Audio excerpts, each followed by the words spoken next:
You cannot control the past. Every decision, even your mistakes, happen for a reason. It's a part of the process. You can't go back. If you go back and try to alter it, it will change the future. So I want you to have no regrets. And I want you to know that it is a part of your process. And the process is what makes you, not the things that you go through. In this podcast episode, I'm going to be talking about having that will to win, the power of authenticity, and how it sets you up on a path to self mastery. I'll see you on the other side.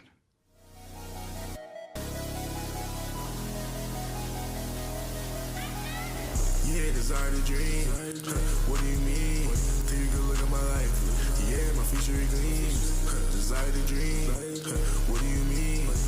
I cannot lose, cause I got God on my team.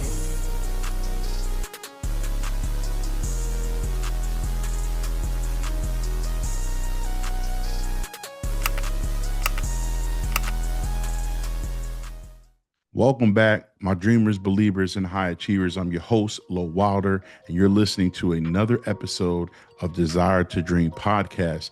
This podcast helps people to encourage them, inspire them, and motivate them to becoming their best self. And that is what today's episode is about. Look, we're almost 2/3 away from finishing up the year of 2025. So it's important that we finish off this 1/3, this one quarter, like 4 months left, that we finish extremely strong, because you cannot go back and change the past, right? You can't go back and change anything. The mistakes, the decisions that you regret, you cannot live with regret. It's a part of the process, and that process is what sets you up on this path of self-mastery. The thing that you have to do, though, my friends, is that you have to heal. Healing from past traumas, from mistakes, from bad decisions, all of those things, you have to heal.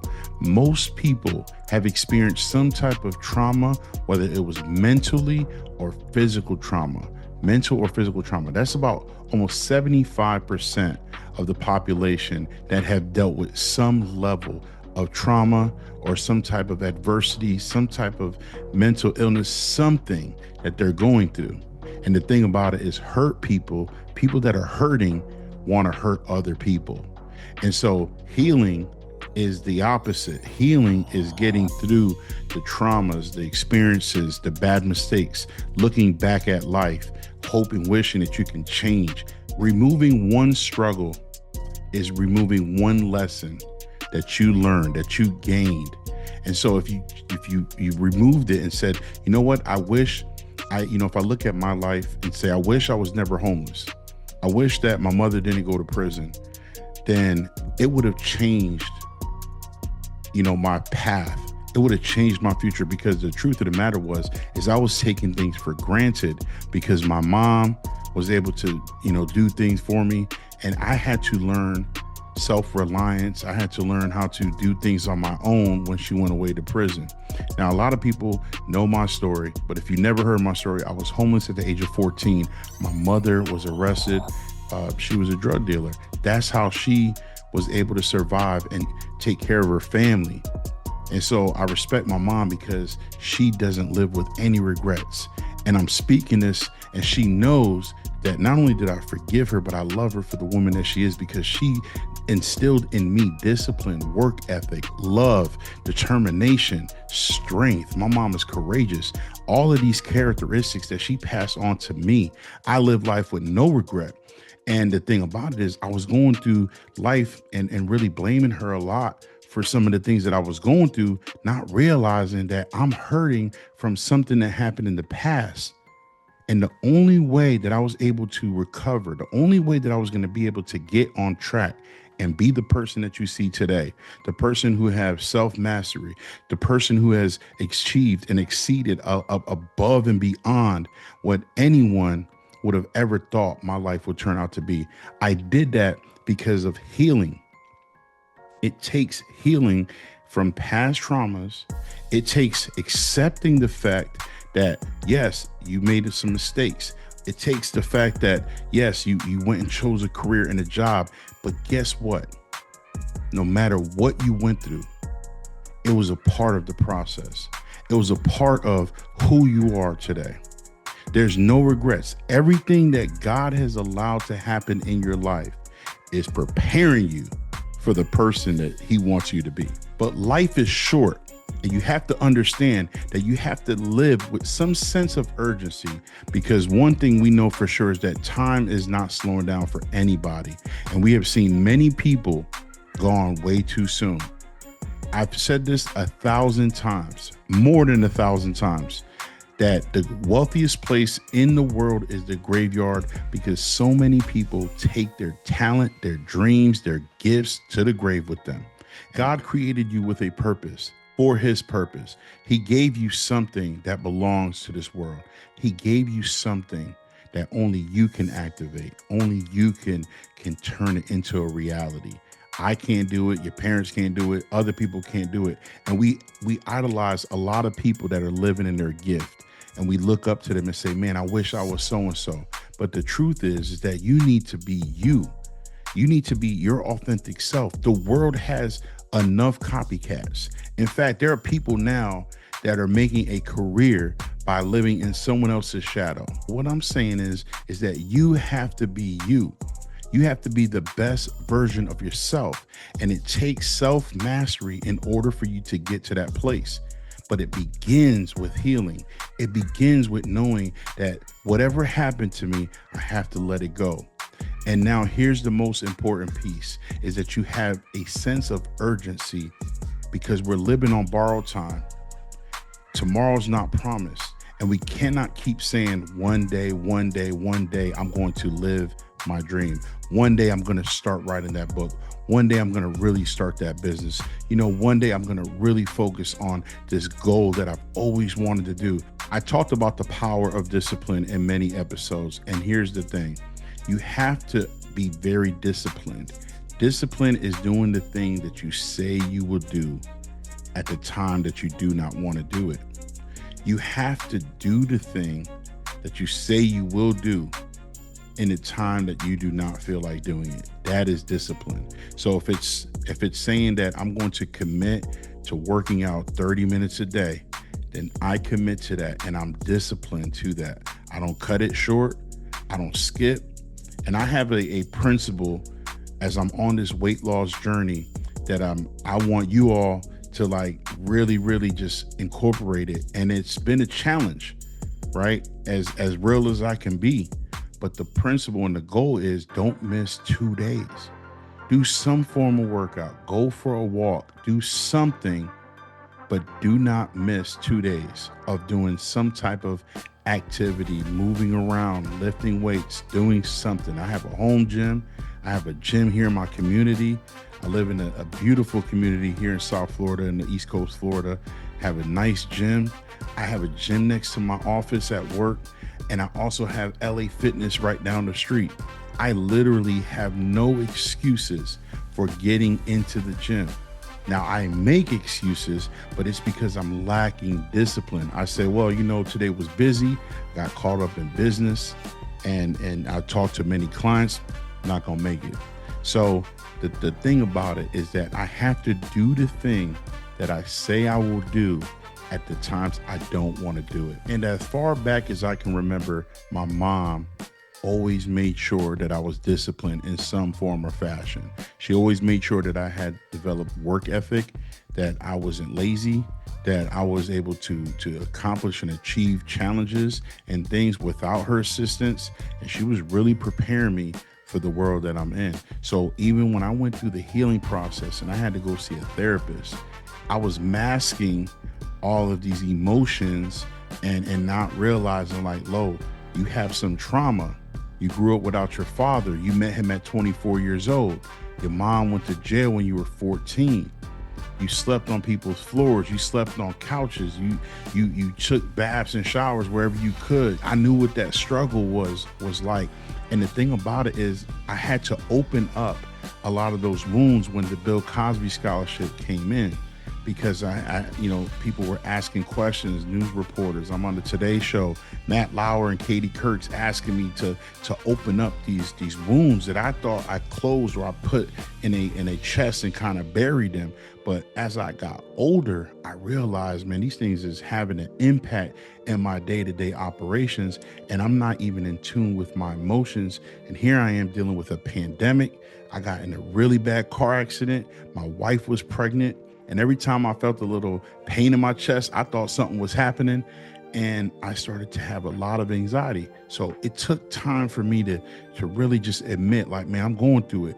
So I went and reached out to a therapist, and it really helped me throughout the healing process. And now, man, this has been 7 years ago. And now I'm in a better place because I understand my past was a part of the process to make me and to mold me into the person that I am today. And I cannot go back and change one thing. You have to realize that everything happens for a reason. So where you are right now is the best place that you need to be, because you're in the present. You're not living in the past. So start the healing process. Then go back, listen to some of the podcasts that I talk about by setting up your goals, writing things down, creating habits, doing things that you be disciplined, doing the things that you say you will do at the times that you don't want to do it. Be consistent. Focus on getting 1% better. Man, so many times we overestimate what we can do. Stick to 1% better every single day. Listen, I'm talking to individuals who want to improve their life. People that absolutely are tired of the everyday struggle, and they really want to change their life in some form or fashion through their faith, through their family, through their finances, through their future, through their fitness, whatever the case may be. My 5 pillars. Maybe you have 3 out of 4 or 5, whatever the case may be that you're looking at, I want to improve on. But we have to start with the healing process, and then we have to really master self. We have to start looking back at the broken pieces from our past and start to put the pieces back in place. What was it that God allowed me to go through where I can now utilize that as a skill or as a talent or as experience that can help me tell a story or do something? Maybe that job that I used to hate prepared me to be analytical, to have have sales skills, to be able to speak effectively, to be able to do critical thinking, problem solving, inventory management, hiring. Like my previous employer, when I worked for 12 years, has taught me a plethora of skills and experience that I gained. Like I mastered PhD in sales, got the trophies to prove it, helped other people reach their sales goals. I have coached, mentored, hired, trained hundreds to thousands of individuals over the course of my years. And I constantly look back at some of the broken pieces and ask myself, what is it that I went through that has prepared me for where I'm at right now? That's why you cannot go back. If you look at it from a whole, it was a part of this whole journey. Like, man, I didn't know I needed that. But now that I'm 39, I realized, oh yeah, I had to go through that. Or when I see someone, a young man going through something, and I can relate because I've been there, then I can make a better impact because I overcame that struggle and I healed from it. So when I speak on it, it comes from a place of strength, not of scarcity, not of, well, I'm still dealing with that. No, I've healed from that process. I forgave my mother. I forgave my father. I've healed from making mistakes, from failing. And I just keep turning the wheel, and I just keep moving forward. And now I look back and say, my God, look at all of these great things I've been able to establish. Look at all of these great people, all of these great relationships that I have, gained over the years, different states, different cultures, different countries. I mean, it's just incredible to look back that a young man from Springfield, Massachusetts, who was homeless at the age of 14, stayed back in the 7th grade.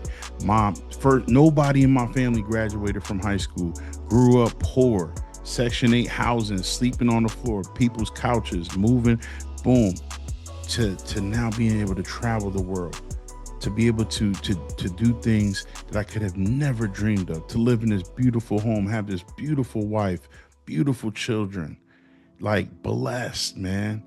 But it was all a part of the process that if I changed one of those things, then I wouldn't have learned a lesson that got me to this next place. So whatever it is that you're going through, I want you to begin today.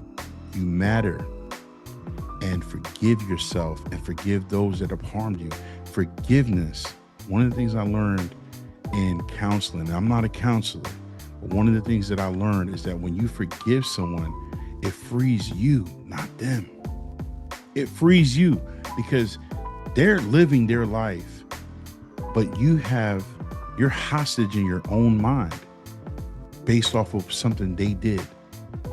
I need you to heal from that process. I'm praying for you. I'm praying for each and every one of you that you guys will heal. And so I would like to close with letting you guys know that everything you've gone through is a part of that process. So, man, we are just excited for what's to come because you are going to be able to find the path to self-mastery. And when you get to self-mastery, now it's next level of thinking, it's next level taking actions, it's next level of helping others. These things just grow. And I want to see you grow and I want to see you dominate in your industry. So tap in with me, man. I appreciate everyone who have bought the book, desiretodream.com, supporting me. Look, I'm working on the second book. I would love to get that going and get back into speaking, going back into middle schools, high schools, businesses, colleges, universities, traveling and really get back in it because last year, at the end of the year, I was focusing on getting my mortgage license, and this year getting into the mortgage business, starting something new, leaving my sales career at the organizations that I was working with in the last 14 years, and now open up into this new space, into this mortgage business. So if you're in Florida, if you're in the state of Brevard County, if you want to connect with me via Zoom, whatever the case may be, reach out. You have my information. Thank you for all the support. God bless you, and I'll see you all on the next episode of Desire to Dream. Peace.